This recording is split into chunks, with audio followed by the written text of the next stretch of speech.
Hello friends, welcome to Prefacts Corner series discussion.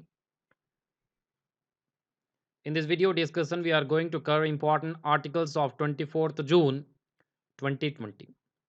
The articles are the Seabed 2030 project, Speaker and Anti-Defection Law, USA extends ban on work visas, anti-dumping duty, and Arctic Circle.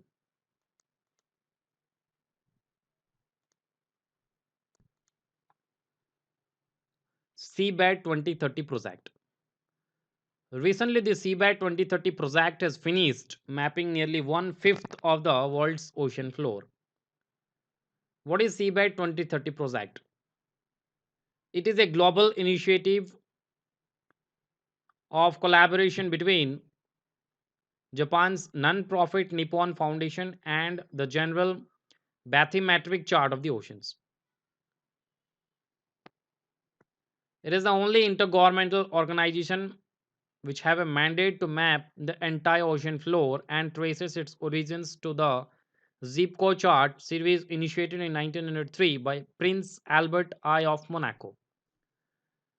The project was launched at the United Nations Ocean Conference in 2017, which coordinates and oversees the sourcing and compilation of bathymetric data from different parts of the world's ocean.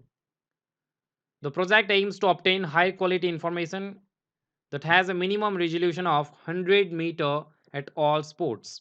It is using equipment such as deep water hull mounted sonar systems and more advanced options such as underwater vehicles.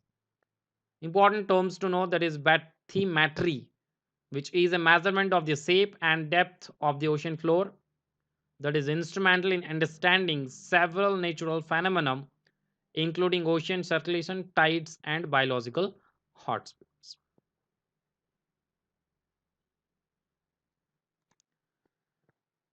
Next important article is on Speaker and Anti-Defection Law. Recently, the ruling party crisis in Manipur has raised questions on the Speaker's powers to disqualify under the Constitution. About Anti-Defection Law. The law was passed in 1985 through the 52nd Amendment Act to the Constitution of India. The 52nd Amendment Act added the 10th schedule to the Indian Constitution that deals with the anti-defection law. The main intent of the law was to combat the evil of political defections.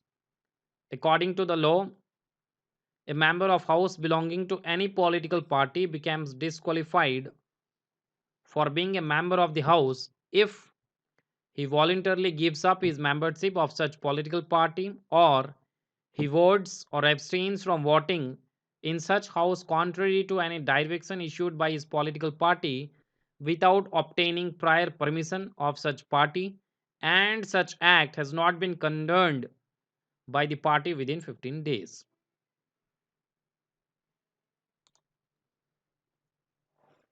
Some of the exceptions to the disqualification on the ground of defection. If a member goes out of his party as a result of a merger of the party with another party, a merger takes place when two-thirds of the members of the party have agreed to such merger. If a member, after being elected as the presiding officer of the House, voluntarily gives up the membership of his party or rejoins it after he ceases to hold that office, this exemption has been provided in view of the dignity and impartiality of the office. The powers of Speaker with regard to anti-defection law.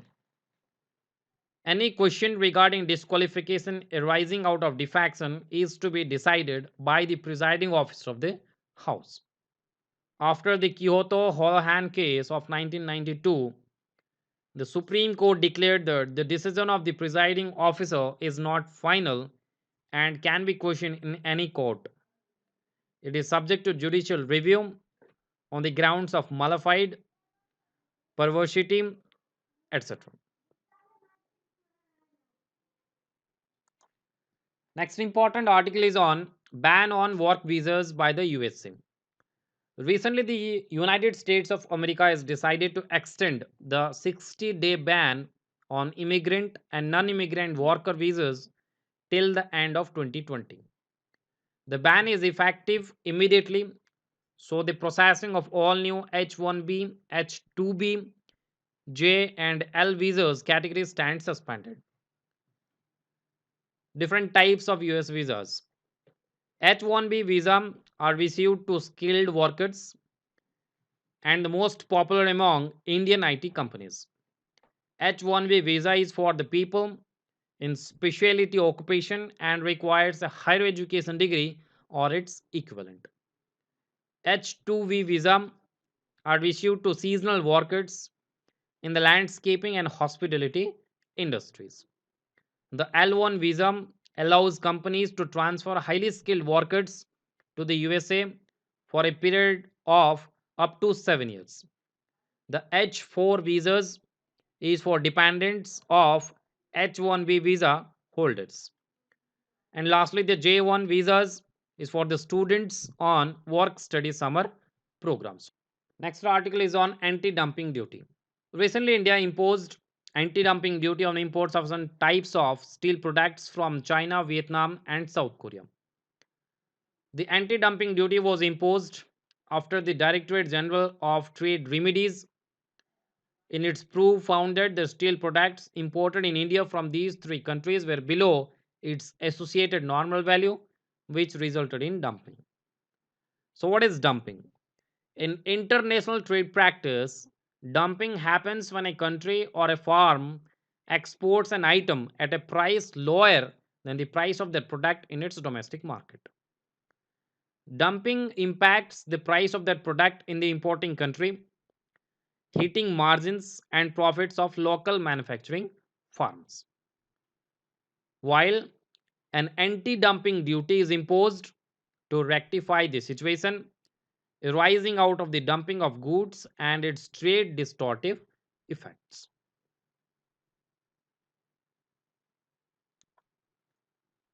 The anti dumping duty is different from countervailing duty.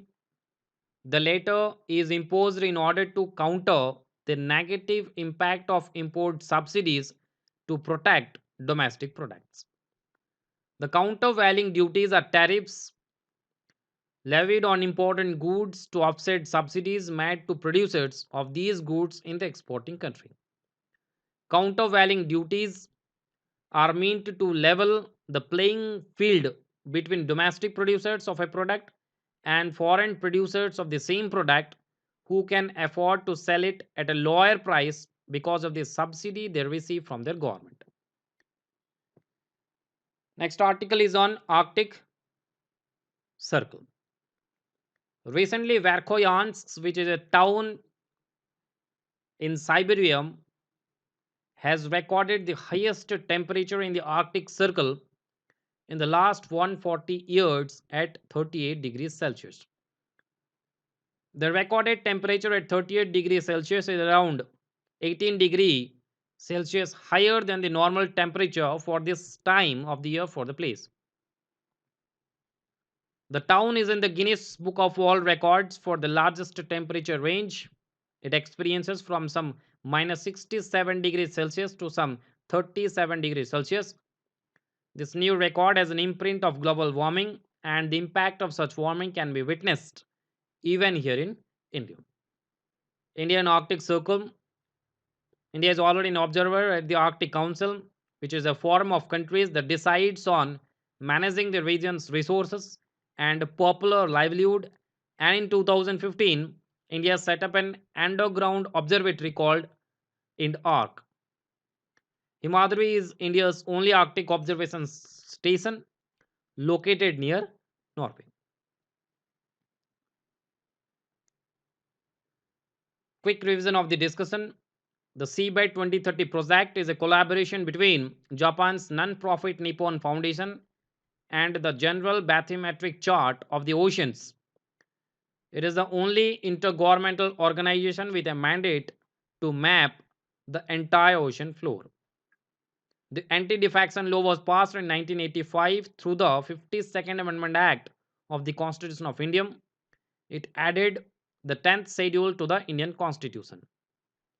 In order to fill a vacuum of highly skilled low cost employees in IT, that is information and technology, and other related domains, the United States administration issues a certain number of visas each year, which allows companies from outside the United States to send employees to work on client sites. H-1B visas are issued to highly skilled foreign workers.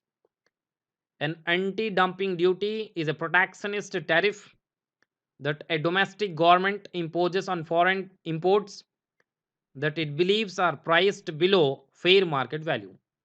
The World Trade Organization does not regulate the actions of companies engaged in dumping, but instead focuses on how governments can or cannot react to dumping. Verkhoyansk, which is a town in Siberia, is recorded the highest temperature in the Arctic Circle in the last 140 years at 38 degrees Celsius. Thank you for watching.